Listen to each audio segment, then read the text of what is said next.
ਸਜਣੋ ਤੇ ਮਿੱਤਰੋ, मैं ਤੁਹਾਡਾ अपना वीर मलिक बशीर देश पंजाब यूट्यूब चैनल तो इस शहर में मजदूर जैसा कोई दरबदर नहीं जो सबके घर बनाता है, उसका कोई घर नहीं। इस्लामाबाद ਦੇ ਵਿੱਚ ਲੋਕਾਂ ਦੇ ਹੱਸਦੇ ਵਸਦੇ ਘਰਾਂ ਨੂੰ ਉਜਾੜ ਕੇ ਰੱਖਤਾ, ਮਿਲੀਆ ਮੇਟ ਕਰਤਾ। ਸੀਡੀਏ ਦੇ ਚੇਅਰਮੈਨ ਤੇ ਮੋਹਸਨ ਨਕਵੀ ਦੀ ਇਹ ਸਾਰੀ ਕਾਰਸਤਾਨੀ ਸੀ, ਜਿਹਦੇ ਵਿੱਚ ਲੋਕੀ ਆਪਣੇ ਹੱਕ ਲਈ एहतजाज करते रहे। पुरमन एहतजाज किया तो लोगों को थाने कचहरी ते जेल जाना पिया, लोग फिर भी डटे रहे। इंसानी हकूक की तजलील की गई, लोगों को जलीलो खुआर किया गया, लोगों दी मावां भैनों को घरों में जबरदस्ती घसीट के बाहर कढ़िया गया तो फोर्स का इस्तेमाल किया गया।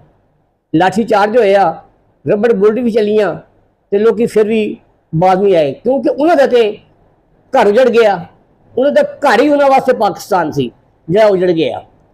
इस गल को मद्देनज़र रखते हुए सैनेटर मुश्ताक अहमद खान, तारिक फजल चौधरी, श्री रमा तो होर बहुत सारे दूजे सैनेटर ने भी गल नूं अगे वधाया तो लोगों के हक की गल की, पर ताकतवर तो मजबूत लफ्ज़ों का सहारा लैंदे हुए सब तो अच्छी गल जी की है ना, वो शोएब शहीन साहब ने की है तो अवामी वर्कर पार्टी ने की है।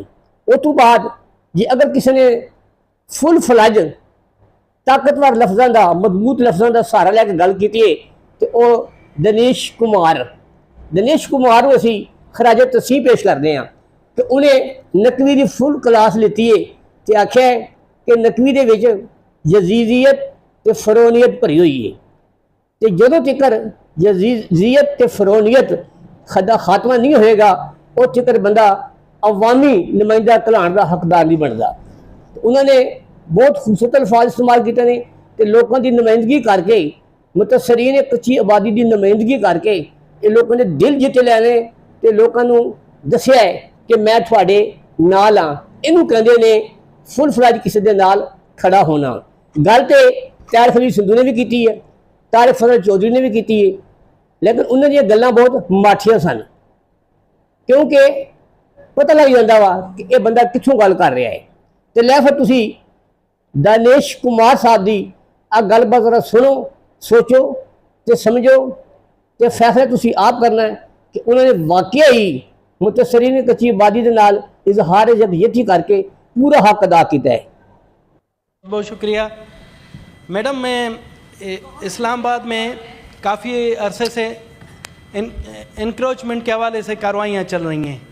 आपने देखा कि बरी इमाम में भी किस तरह से मतलब जिस अंदाज से वहाँ पर मसमार किए गए तो इसकी तारीख़ में मिसाल नहीं मिलती।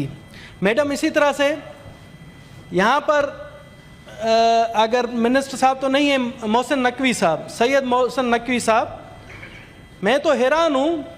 मोहसिन नकवी साहब तो हुसैनियत के अलम बरदार हैं, उनमें कब से ये यजीदियत वाला रवैया आ गया है कि वो गरीब मिस्कीनों को उनके घरों को उजाड़ कर अपना दिली सुकून हासिल करना चाह रहे हैं। मैडम ये एक यजीदियत है। ठीक है जी, अगर गैर कानूनी कॉलोनियाँ हैं तो उन्हें नोटिस देकर या उनको मुतबादिल जगह दें। अब ये कॉलोनियाँ एक दिन में तो नहीं बनी, या कोई आसमान से गिर कर तो नहीं बना है, इन कॉलोनियों में बनने में टाइम लगा है। मैडम मैं आ रहा हूँ, यहाँ पर रमशा कॉलोनी है जहाँ पर मसीह लोग रहते हैं, और एक है मिस्कीन कॉलोनी, और अल्लामा इकबाल कॉलोनी जहाँ पर अक़लियत के लोग रहते हैं। उन्हें भी नोटिस दिए गए हैं और कहा गया है कि ये कॉलोनियां खाली करें, नहीं तो इन्हें मसमार कर दिया जाएगा। भाई किसी दी गल नु ते तस्लीम कर ही नहीं रहे, मान नहीं रहे, यहाँ सफाई सुथराई का काम करते हैं इस्लामाबाद में। गल भी बहुत मगर ये मुझे समझ नहीं आ रहा है कि ये यजीदियत वाला जो रवैया है ये क्यों कर रहे हैं। मोहसिन नकवी साहब आप अहले सादात हैं, आप सैयद घराने से हैं, और मुझे फ़ख्र है कि हमने आज से 1400 साल पहले बरे ज़ग़ीर में मेरे ख़ानदान ने अहले बैत की खिदमत की थी, हमें भी हुसैनियत का खिताब मिला था। तो मैं मोहसिन नकवी साहब आपसे हाथ जोड़कर कहता हूं कि इन गरीबों के लिए हुसैनियत वाला जज्बा करें, अपने दिल से यजीदियत निकाल दें। जिस दिन आपने यजीदियत निकाली तो जिस तरह से कहा जा रहा है कि आने वाले इलेक्शन में आप वजीर आजम होंगे, तब भी वजीर आजम बन सकते हैं। अगर यजीदियत वाला रवैया रखा तो आप जिंदगी भर वजीर आजम नहीं हो सकते, जो आपकी ख्वाहिश है। तो मैं आपको मैडम एक और बात बताना चाहता हूँ, रमशा कॉलोनी है, जो मसीह कॉलोनी, रमशा कॉलोनी, वहां पर पहले भी 2012 में एक साजिश हुई थी कि वहां पर मसीहों को निकालने के लिए एक बिल्डिंग माफिया ने, कब्जा माफिया ने वहां पर तौहीन मजहब का इल्जाम लगा कर रमशा कॉलोनी को खाली कराना चाहा। मगर हमारे जो उलमा हजरात, हमारे जो यहाँ पर रोशन सेकुलर तबके, उन्होंने उस चीज को पता कर लिया और उनसे कॉलोनी खाली नहीं करवाई।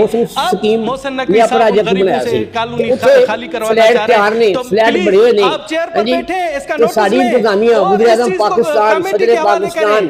कमेटी के हवाले करें। मैडम आपसे रिक्वेस्ट है कि तैयार खलील सिंधु, सेनेटर मुश्ताक अहमद खान ते दूजे क्यों नहीं कहते कि फराश टाउन के फ्लैट बने ने इमरान खान दौर के, उत्थे ने लोगों को आबाद कर दिया जाए, ना कि उन्होंने वास्ते नवा फेस बनाया जाए। वाह जी वाह, बहुत सियाने घर नूं। हाँ जी, तुसीं चाहते हो कि इत्थे असीं अपने मनपसंद लोगों को आबाद करिए, अच्छी बात है, गरीब तसरीन असीं लंबे रूट पे पा दिए, जाती बच्ची पीछे ला गुजर गया है। इमरान खान ने नया हॉस्टल स्कीम प्रोजेक्ट बनाया सी फलाश टाउन दे विच, उत्थे तुसीं लोगों को आबाद करो ताकि लोग इत्थे सुख दा साल है। सही दे मित्रों, कि मेरी प्यारी इंतजामिया किसी को लोगों को भीख नहीं देनी। अच्छी आबादी जदों डिक्लेयर हो जाती है, जदों सगे मैप बन जाता है, फिर उस आबादी को किसी डिजिटल बादल रहायशी प्लाट दे के उठाया जाता है। जब आबादी इस प्रोजेक्ट की आबादी जाती है तो गवर्नमेंट दी अच्छी आबादी की शिफ्टिंग पॉलिसी किसी रिप्रेजेंटेटिव कच्ची आबादी पंजाब बोर्ड ऑफ रेवेन्यू कानून देखते हैं, कच्ची आबादी एक्ट ਨੂੰ ਦੇਖਦੇ ਹੋਏ ਆ ਤੁਹਾਡੀ ਜ਼ਿੰਮੇਵਾਰੀ ਹੈ ਕਿ ਤੁਸੀਂ ਜਿਹੜੇ ਲੋਕਾਂ ਦੇ ਘਰ ਟਾਏ ਨੇ ਉਹਨਾਂ ਨੂੰ ਮੁਆਵਜ਼ਾ ਵੀ ਦਿਓ, ਉਹਨਾਂ ਨੂੰ ਮੁਤਬਾਦਲ ਰਿਹਾਇਸ਼ੀ ਪਲਾਟ ਵੀ ਦਿਓ। ਤੇ ਜਿਹੜੇ ਲੋਕਾਂ 'ਚ ਇੰਨੀ ਹਿੰਮਤ ਨਹੀਂ ਹੈਗੀ ਤੇ ਉਹਨਾਂ ਨੂੰ ਤੁਸੀਂ ਬੜੇ ਬੜੇ ਘਰ ਦੇਵੋ, ਉਹ ਤੁਹਾਡੇ ਕੋਲ ਮੌਜੂਦ ਨੇ ਫਰਾਸ਼ ਟਾਊਨ ਦੇ ਵਿੱਚ। ਤੇ ਤੁਸੀਂ ਅਗਰ ਦੇਣਾ ਚਾਹੋ, ਗਰੀਬਾਂ ਨਾਲ ਹਮਦਰਦੀ ਕਰਨਾ ਚਾਹੋ, ਉਹ ਪਾਕਿਸਤਾਨ ਦੇ ਸ਼ਹਿਰੀ ਨੂੰ ਸਮਝਦੇ ਹੋਏ ਆ, ਉਹਨਾਂ ਦਾ ਜਿਹੜਾ ਪਾਕਿਸਤਾਨ ਉਜੜ ਗਿਆ ਹੈ, ਉਹਨਾਂ ਨੂੰ ਆਬਾਦ ਕਰਦੇ ਹੋਏ ਆ, ਤੁਸੀਂ ਉਹਨਾਂ ਨੂੰ ਉਹ ਦੇ ਸਕਦੇ ਹੋ। ਤੁਸੀਂ ਉਹਨਾਂ ਦੇ ਕੋਈ ਇੱਕ ਖਰਾਇਤ ਨਹੀਂ ਤੁਹਾਡੇ ਕੋਲ ਮੰਗ ਰਹੇ, ਉਹ ਤੁਹਾਡੇ ਕੋਲ ਭੀਖ ਨਹੀਂ ਮੰਗ ਰਹੇ, ਉਹ ਪਾਕਿਸਤਾਨ ਦੇ ਸ਼ਹਿਰੀ ਨੇ ਤੇ ਰਿਆਸਤ ਦੀ ਜ਼ਿੰਮੇਵਾਰੀ ਹੈ ਚਾਦਰ ਔਰ ਚਾਰ ਦੀਵਾਰੀ ਦਾ ਤਹਫੁਜ਼ ਫਰਾਹਮ ਕਰਨਾ। ਕਿਉਂਕਿ ਤੁਸੀਂ ਉਹਨਾਂ ਦਾ ਹੱਸਦਾ ਵਸਦਾ ਪਾਕਿਸਤਾਨ ਉਜਾੜਿਆ ਹੈ, ਉਹਨਾਂ ਦੇ ਘਰ ਹੀ ਉਹਨਾਂ ਵਾਸਤੇ ਪਾਕਿਸਤਾਨ ਨੇ। ਉਹਨਾਂ ਨੇ 50 ਸਾਲ 60 ਸਾਲ ਦੀ ਜ਼ਿੰਦਗੀ ਦੀ ਜਮ੍ਹਾਂ ਪੂੰਜੀ ਸਾਰੀ ਖਰਚ ਕਰਕੇ ਆਪਣੇ ਘਰ ਬਣਾਇਆ ਸੀ, ਤੇ ਤੁਸੀਂ ਉਹ ਜਨਰਲੀ ਮਿੰਟਾਂ ਸਕਿੰਟਾਂ ਦੇ ਵਿੱਚ ਮਿਲੀਅਨ ਮੇਟ ਕਰਤੇ ਸਿਰਫ ਸੀਰੀਆ ਦੇ ਚੇਅਰਮੈਨ ਤੇ ਮੋਹਸਿਨ ਨਕਵੀ ਦੀ ਖੁਸ਼ਨੂਦੀ ਹਾਸਲ ਕਰਨ ਲਈ। ਮੋਹਸਿਨ ਨਕਵੀ ਇੰਨਾ ਪਾਵਰਫੁਲ ਹੈ ਕਿ ਉਹਦੇ ਅੱਗੇ ਸਾਡਾ ਵਜ਼ੀਰ ਆਜ਼ਮ ਸਾਹਿਬ, ਸਾਡੀ ਸੈਨੇਟ, ਸਾਡੇ ਇਦਾਰੇ, ਸਾਡੀ ਪਾਰਲੀਮੈਂਟ ਬੇਬਸ ਹੈ। ਸਵਾਲ ਤੇ ਫਿਰ ਉੱਠਣਗੇ ਨਾ, ਤੇ ਫਿਰ ਜਵਾਬ ਤੇ ਲੋਕੀ ਸਾਡੇ ਕੋਲ ਮੰਗਣਗੇ। ਜਿਵੇਂ ਜਿਵੇਂ ਪਾਕਿਸਤਾਨ, ਜਿਵੇਂ ਸੋਹਣਾ ਦੇਸ਼ ਪੰਜਾਬ।